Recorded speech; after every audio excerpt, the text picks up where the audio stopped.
Chapitre 4. La paix du roi. Nous touchons au principal attribut du monarque. Le roi, écrit Bodin, traite ses sujets et leur distribue la justice comme un père à ses enfants. Et de quoi est faite cette justice? Bodin répond: une émanation de l'autorité paternelle. Les premiers rois, Hugues Capet, Robert le Pieux, Henri Ier, Philippe Ier, Louis le Gros, déclarent que le roi n'occupe le trône que pour rendre la justice. Nous n'avons de raison d'être, dit Hugues Capet, que si nous rendons la justice.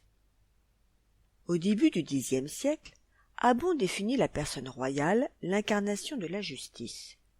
Au siècle suivant, Fulbert de Chartres parle de même.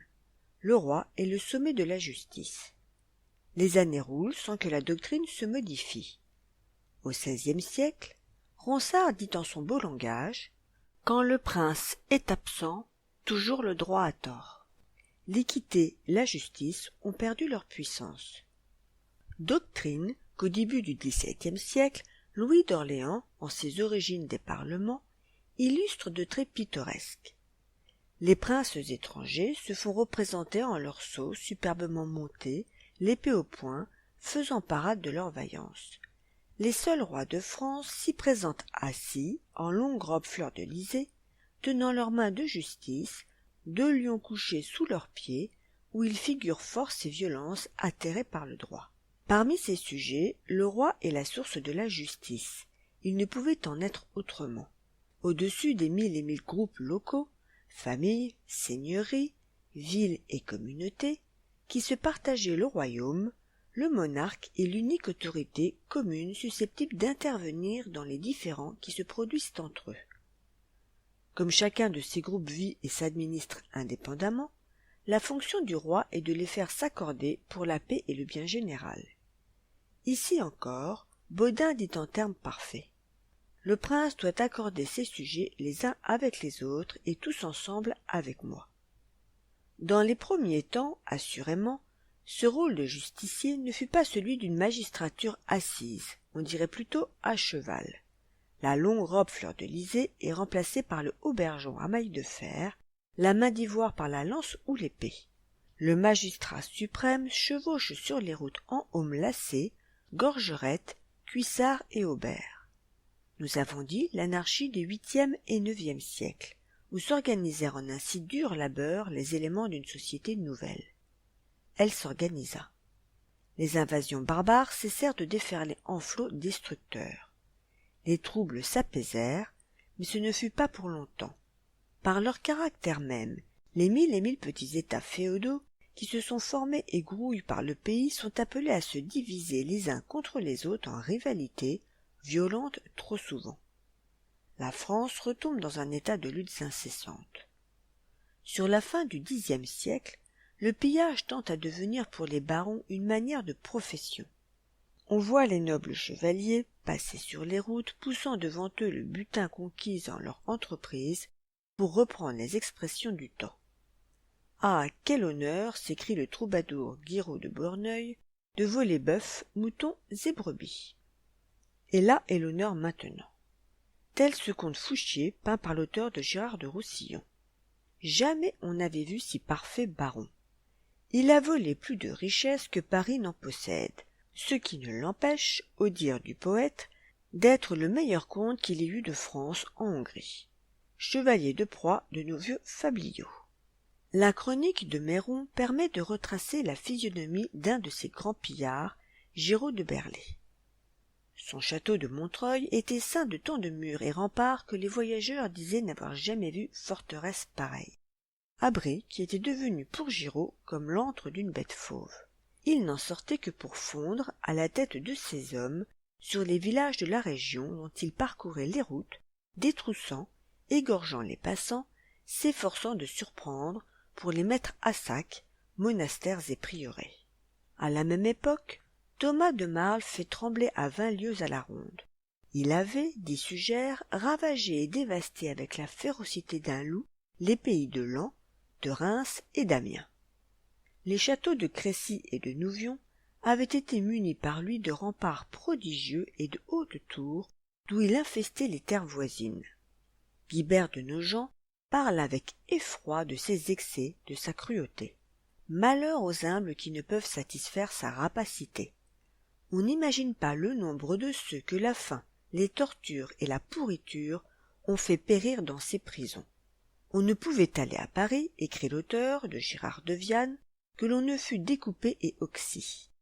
Contre ces grands brigands qui se croyaient hors d'atteinte en leur ferté sur les mottes rocheuses, les excommunications demeurent sans effet. Les seigneurs féodaux n'osent répondre contre eux à l'appel de son souverain. Mais les humbles habitants des paroisses, organisés en milices de paix, viennent sous la conduite de leurs prêtres, chantant des cantiques, se ranger bannières flottantes au service de leur roi, qui chevauche à leur tête.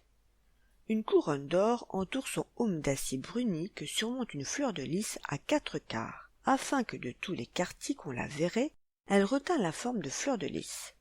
Son écu bleu de roi est semé de fleurs de lys.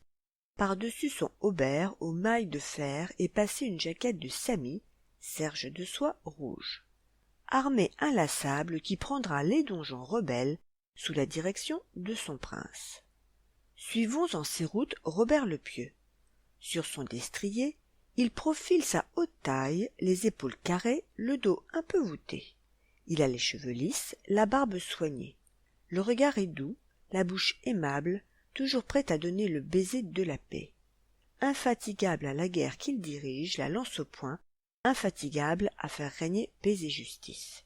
Son petit-fils, Philippe Ier, parvint enfin à s'emparer du donjon de Montlhéry.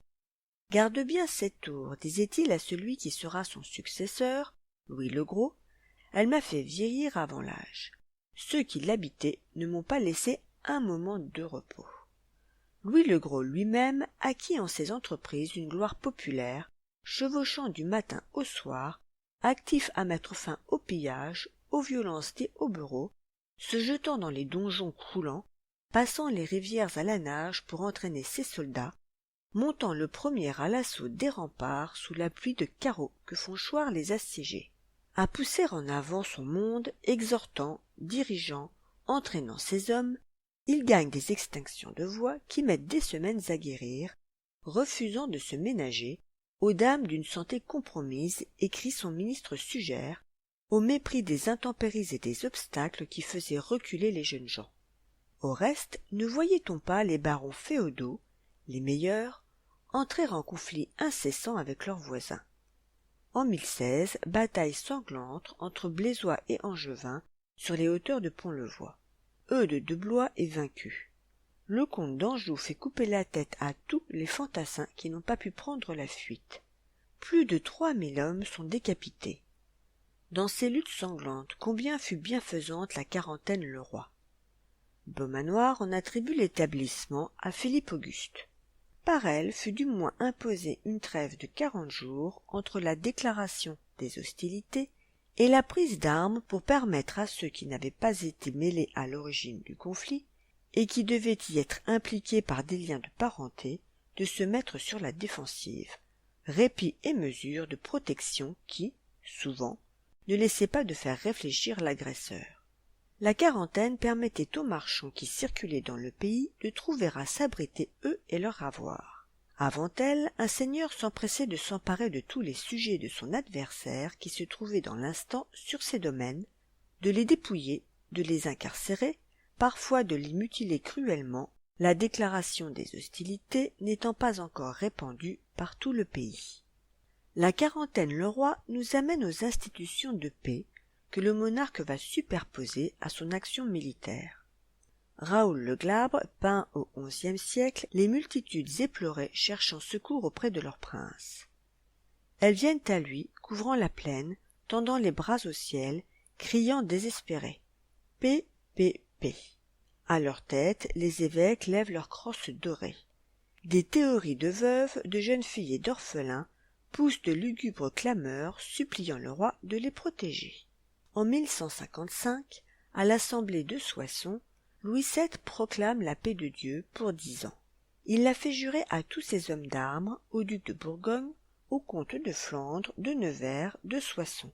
La première ordonnance d'une portée générale que le gouvernement ait publiée en France, et dont la nature même, paix et concorde, et caractéristiques. En 1257, Saint-Louis défend toute guerre privée sur ces domaines. Par sa puissance morale, la monarchie française est parvenue au XIIIe siècle à porter son autorité si haut que chacun, jusque dans les provinces éloignées, la considère non seulement avec crainte, mais avec affection et respect. La paix du roi assure sécurité et liberté. Elle donne à la nation le jeu franc de ses forces vives, calme et prospérité, par quoi elle fera l'unité du pays. En son Robert le Pieux, Pfister écrit « Tous les particuliers viennent s'adresser au roi et il leur rend justice. Il leur rend justice personnellement en quelque lieu, en quelque condition qu'il se trouve, dans le tumulte de la guerre, entouré de son armée dans les camps, sous la tente comme dans la paix des cités. Pour remplir ses fonctions, le monarque se transporte d'un point à l'autre du royaume, car nombre de ses sujets ne pourraient venir jusqu'à lui. » Chansons de gestes et chroniques se répandent en détail sur la façon dont les rois s'efforcent de distribuer la justice, simplement, sans apparat ni intermédiaire. Un bailli de Philippe Auguste convoitait la terre laissée par un chevalier défunt. En présence de 2 portefaix qu'il a payés, il fait de nuit déterrer le mort, le somme de lui vendre sa terre, lui en propose un prix. Le mort ne bouge. Qui ne dit mot consent. Quelques pièces de monnaie sont mises entre ses mains, après quoi il est réintégré dans sa bière. À sa grande stupéfaction, la veuve voit ses domaines envahis. Elle s'adresse au roi. Le bailli comparaît flanqué de ses 2 témoins qui attesteront la réalité de la vente. Philippe Auguste flaira une supercherie. Il prend à part l'un des portefaix et lui dit à voix basse « Récite-moi à l'oreille le Notre Père. » Puis à haute voix « Très bien. » Le second portefaix, convaincu que son compagnon a dénoncé le stratagème, s'empresse d'en faire le récit. Le bailli est condamné. Le chroniqueur qui compte les faits ajoute « Ce jugement vaut bien celui de Salomon. » La scène se passait dans la grande salle du palais. Les fonctions royales étaient si parfaitement des fonctions judiciaires que, non seulement à Paris, mais dans les différentes villes de France où nos rois eurent au Moyen-Âge une résidence, leur palais en devint le palais de justice. Saint-Louis en est devenu légendaire. Les bonnes gens, désireux de voir régler leurs différends, se pressaient à lui de son logis. Le pieux monarque envoyait vers eux l'un ou l'autre de ses familiers qui s'efforçaient de les accommoder, d'où les plaies de la porte. Que si ces officiers ne parvenaient pas à mettre les plaideurs d'accord, le roi faisait venir ces derniers par devers lui. Relisons le célèbre récit de Joinville. Le roi avait sa besogne réglée de telle manière que monseigneur de Nesle et le bon comte de Soissons et nous autres qui étions autour de lui, qui avions ouï nos messes, allions ouïr les plaies de la porte qu'on nomme maintenant les requêtes. Et quand il revenait du moutier, église, il nous envoyait quer et s'asseyait au pied de son lit et nous faisait tous asseoir autour de lui et nous demandait s'il y en avait aucun à expédier qu'on ne pût expédier sans lui. Et nous les nommions et il les envoyait quer et il leur demandait « Pourquoi ne prenez-vous pas ce que nos gens vous offrent ?» Et ils disaient « Sire, c'est qu'ils nous offrent peu. » Et il leur disait ainsi « Vous devriez bien prendre cela de qui voudrait vous le faire. » Et le saint homme se travaillait ainsi de tout son pouvoir pour les mettre en voie droite et raisonnable. Ainsi arrivons-nous à la scène devenue populaire du bois de Vincennes. Maintes fois à vin qu'en été, il allait s'asseoir au bois de Vincennes après sa messe et s'accotait à un chêne et nous faisait asseoir autour de lui. Et tous ceux qui avaient affaire venaient lui parler sans d'estourbier d'huissier ni d'autre. Et lors, il leur demandait de sa bouche « A-t-il ici nului qui est parti ?» Et ceux-là se levaient qui avaient parti, et lors il disait « Taisez-vous tous, et on vous délivrera l'un après l'autre. » Et lors, il appelait monseigneur Pierre de Fontaine et monseigneur Geoffroy de Villette, et disait à l'un « Délivrez-moi cette partie. » Et quand il voyait aucune chose amender en la parole de ceux qui parlaient, lui-même l'amendait de sa bouche. Il en allait de même au jardin de la cité. Je le vis aucune fois en été, écrit Joinville, que pour délivrer ses gens. Il venait au jardin de Paris, vêtu d'une cotte de camelot, d'un surcot de tire-laine sans manches, un manteau de sandales noires autour du cou, très bien peigné, et sans coiffe, et un chapeau de pan blanc, en plumes de pan blanches, sur la tête. Et il faisait étendre des tapis pour nous asseoir autour de lui, et tout le peuple qui avait affaire par devant lui se tenait autour de lui debout. Et alors il les faisait expédier en la manière que je vous ai dite du bois de Vincennes. Quant aux principes qui le dirigeaient en cette répartition de la justice, saint Louis les indique en ses enseignements à son fils qui sera Philippe III. « Cher fils, s'il a vain que tu viennes à régner, pourvois que tu aies ce qui à roi appartient, c'est-à-dire que tu sois juste, que tu ne déclines ni ne dévies de justice pour nulle chose qui puisse avenir. S'il vient devant toi querelle qui soit mue entre riches et pauvres, soutiens plus le pauvre que le riche, et quand tu entendras la vérité, s'il leur fait droit. » En ces sentences, le roi suivait d'ailleurs ce qui lui paraissait l'équité, plutôt que des textes législatifs. Bossuet le souligne en sa politique tirée de l'Écriture. Saint Louis prononçait parfois en vertu de son pouvoir souverain, indépendamment de toute ordonnance ou coutume. Telle fut d'ailleurs, essentiellement, l'œuvre de saint Louis. C'est en rendant la justice qu'il gouverna son pays, le maintint dans les moments critiques en honneur et prospérité, et laissa à ses sujets le souvenir d'un gouvernement idéal. Dans ce jardin de Paris, en aval du palais de justice où Joinville avait rencontré saint Louis, mettant si paternellement fin au conflit de ses sujets, nous trouvons ses successeurs occupés pareillement.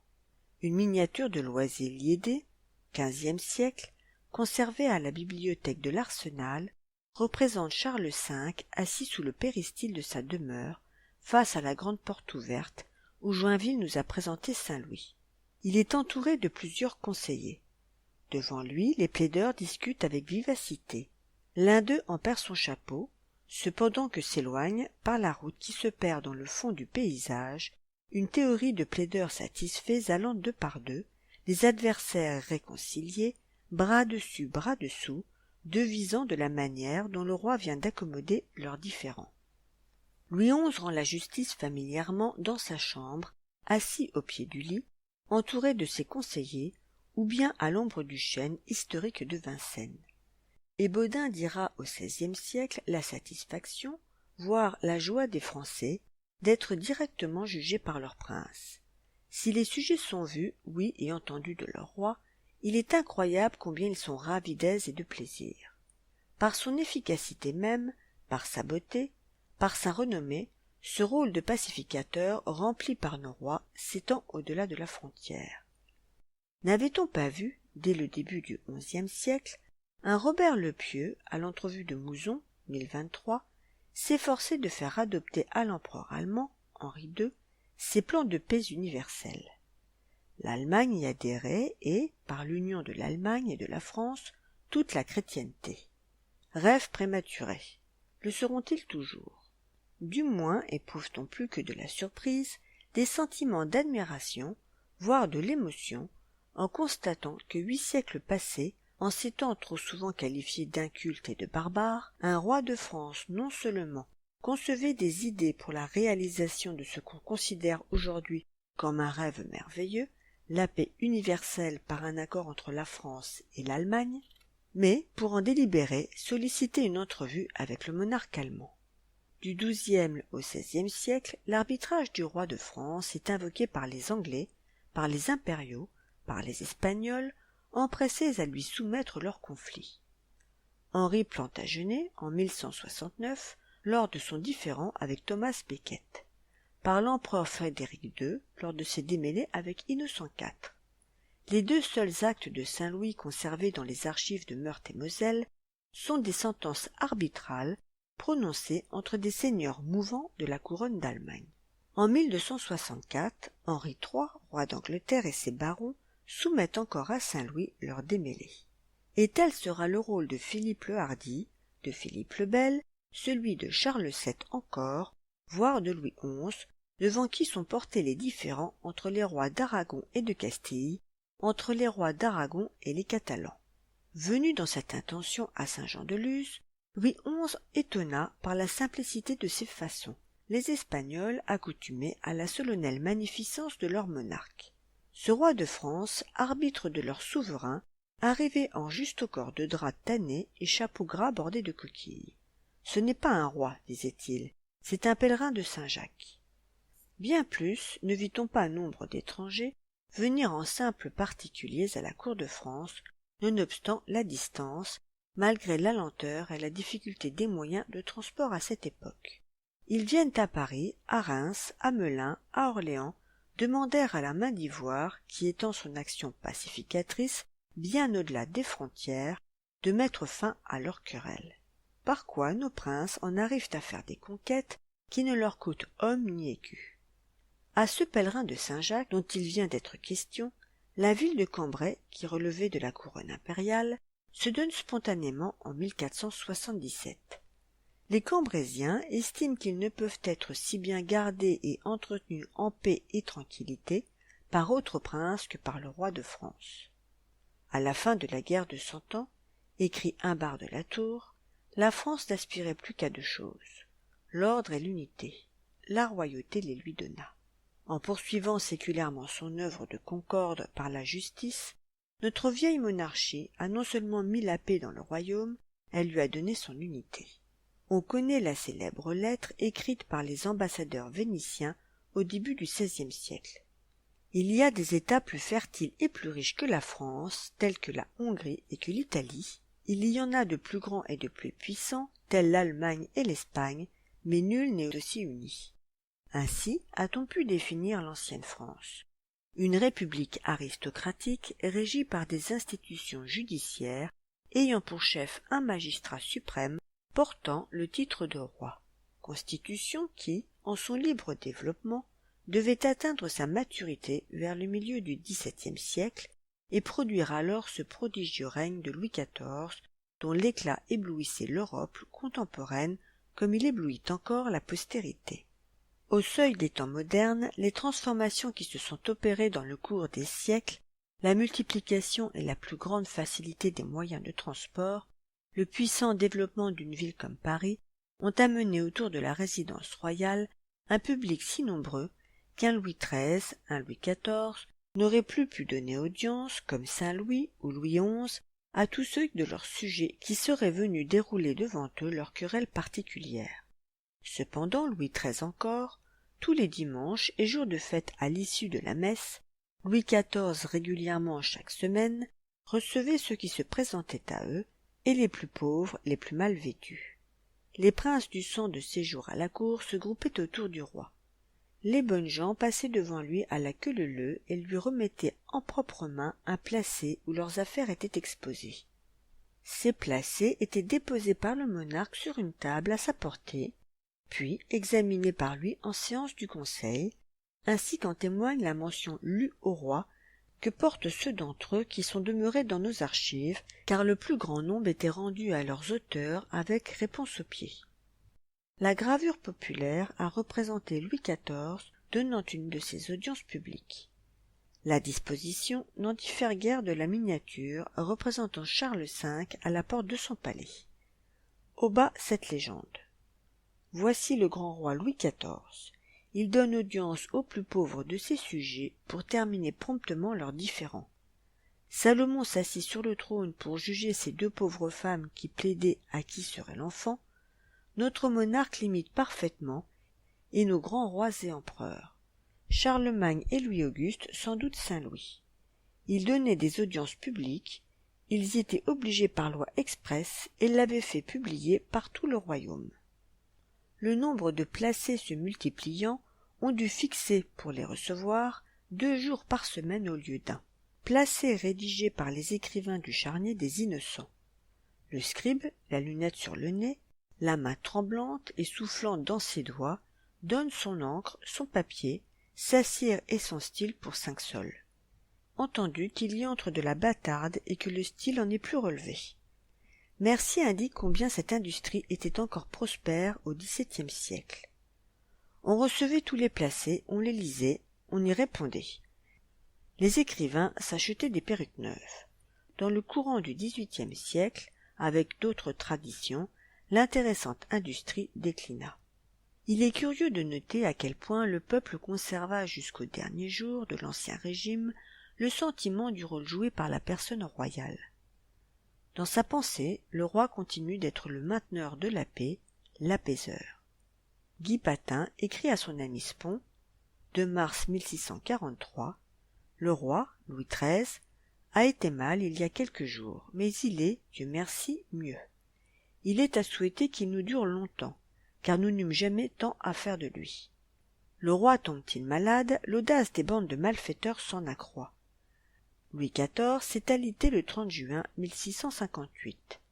On ne prend pas cette route de Fontainebleau, note un voyageur, parce que, dans la forêt, il y a danger d'être volé et, 8 jours avant mon voyage, l'ordinaire y fut saisi et, la tête en bas, on lui fouilla toutes ses lettres. Il est vrai que c'était au temps de la maladie du roi. En 1725, l'héritier de la couronne sera plus que jamais désiré. Sa naissance, écrit Pierre de Nolhac, pouvait seulement rassurer le pays si le roi devait mourir jeune contre les dangers d'une guerre civile.